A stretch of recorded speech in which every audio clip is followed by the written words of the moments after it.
Alhamdulillahirabbil alamin. Kita bisa ketemu lagi pada sesi kali ini. Salawat dan salam senantiasa kita panjatkan kepada junjungan Nabi besar Muhammad SAW. Saudaraku yang dimuliakan oleh Allah, sesi kali ini boleh dikatakan sebuah testimoni yang terjadi pada diri saya. Saat-saat pandemi seperti ini, apa yang kebayang pada diri jenengan? Kiai, ulama, para nyai, habaib, tokoh-tokoh dokter, tenaga medis, tokoh siapapun yang namanya tokoh, sudah banyak meninggal. Kalau bicara tentang dokter dan tenaga medis, jumlahnya jelas lebih sedikit dibanding yang dilayani, dirawat, dan seterusnya. Kalau mereka sudah tiada, apalah artinya? Para kiai-kiai, para ulama, para pini sepuh, tempat rujukan kita untuk diskusi ini, itu, dan sebagainya. Apa yang terjadi kalau cahaya itu telah diambil oleh Allah? Tidakkah kita sadar, saudaraku, bahwa pandemi COVID ini telah begitu banyak merenggut nyawa? Bukan berarti saya protes terhadap kematian, tidak. Karena semua pasti mati. Yang ingin saya sampaikan dalam sejenak pagi YouTube ini adalah, ayo saudaraku,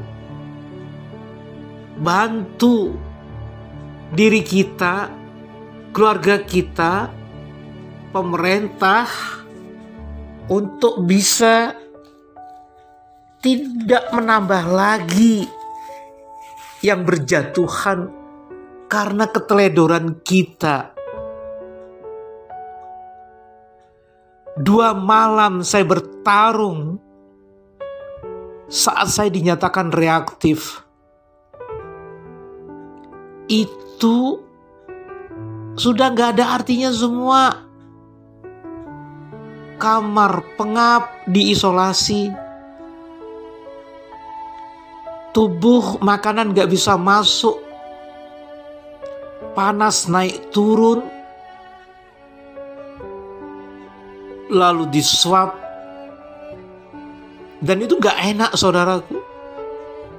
Hidung dikasih alat, mulut dikasih alat.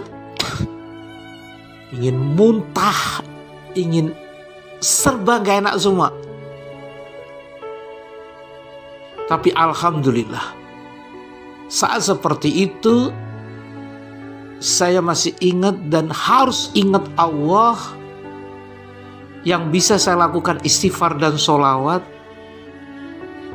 Titik-titik seperti itu memang tarung, saudaraku.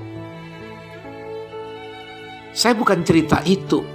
Kebayang gak, saudaraku, kalau itu kepala keluarga yang tipis saat itu mati atau hidup? Cuman itu, saudaraku. Lalu bagaimana kalau itu suami sebagai tumpuan yang mencari nafkah meninggal saat seperti itu? Dokter-dokter meninggal. Para kiai, ulama, pini sepuh meninggal.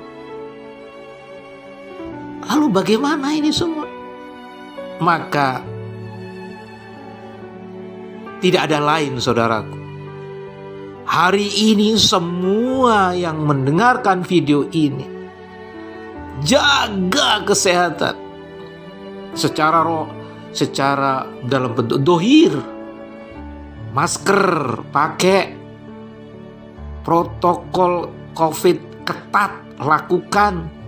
Kalau tidak perlu dan penting, hindari berkerumun dengan manusia lain, walaupun tetap ada jaga jarak.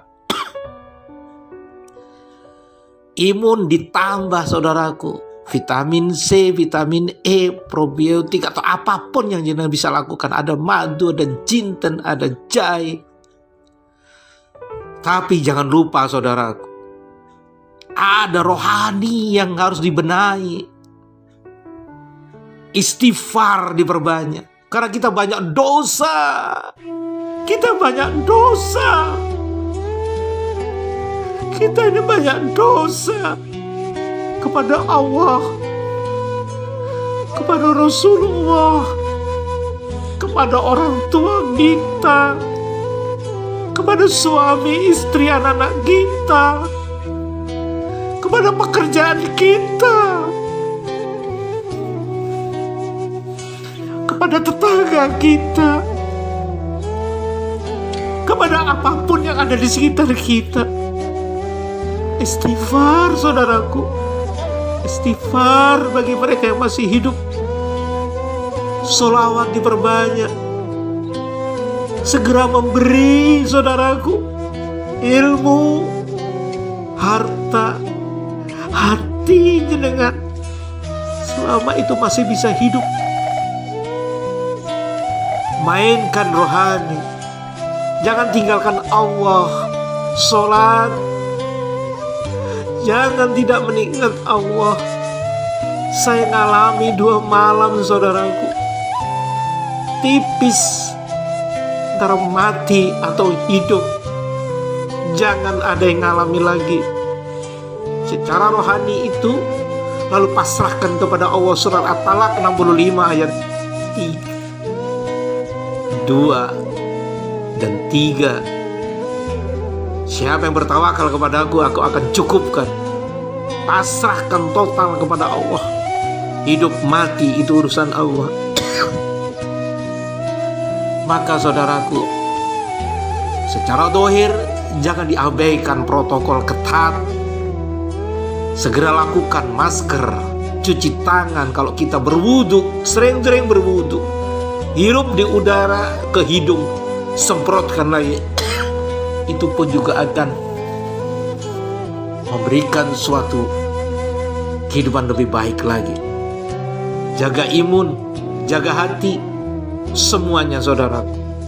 Mudah-mudahan semuanya yang sakit segera disembuhkan oleh Allah dan sehat seperti semula. Jangan tambah lagi yang sakit dengan kita melakukan perbuatan yang tidak sepantasnya. Apa itu?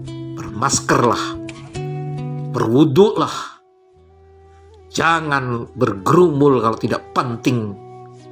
Jaga jarak, imun diri lakukan, rohani dan jasmani. Semoga Allah memberikan barokah pada kita semuanya. Alhamdulillahirabbil alamin.